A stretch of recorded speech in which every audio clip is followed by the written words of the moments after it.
Here we're going to look at what determines the demand for labour. So how many workers are being demanded by firms. Because remember, the demand for labour comes from firms.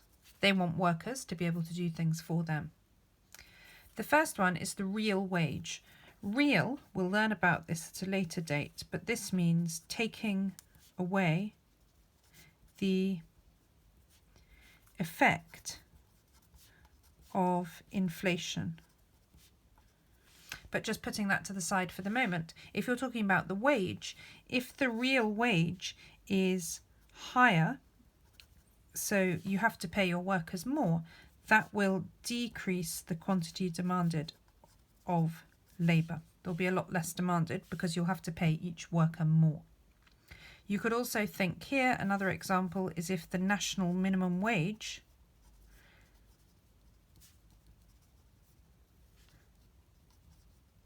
goes up, that means legally the amount that you must pay someone per hour goes up. That would cause the quantity demanded for labour to go down. The second one, D, is for demand. This means the demand for a product.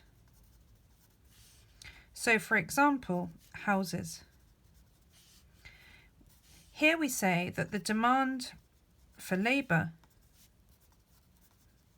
is derived, that means comes from, the demand for houses. So in the housing market, if there's more demand for houses, there'll be more demand for labour. So if the quantity demanded of houses goes up, that means the quantity demanded of labour will go up, because you need more people to be able to build the houses that are being demanded. And we call this derived demand. That's the expression. The third one is what's happening in the economy. If things are going very well in the economy and we're at the top of the economic cycle, or we're in a boom, this means that we'll have low unemployment. We'll have high incomes. These things mean that people are going to be spending more money, so consumption goes up. If consumption goes up, this means that firms' output goes up. If their output goes up, they need more workers, so they demand more labour. The fourth one here, productivity. This is talking about labour productivity. And remember, that means output per worker per time period. This is how much a worker is capable of doing in a time period. So for example, in a day or an hour. If there is an increase in productivity of workers, there will be an increase in the quantity demanded of workers because they're capable of doing more in an hour. You can pay them just the same amount of money per hour, say £20 an hour, but they're actually producing more for you. So generally speaking, firms are going to want to demand more labour. The last one, profitability.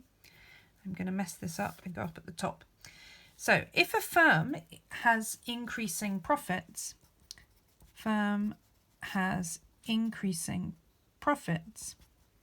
it's likely that the reason for this is that they're seeing an increase in quantity demanded of their products. If this is happening, then they'll need more workers to be able to meet this demand for these products. It's actually the same as this point here. But if you have more profitability, the firm will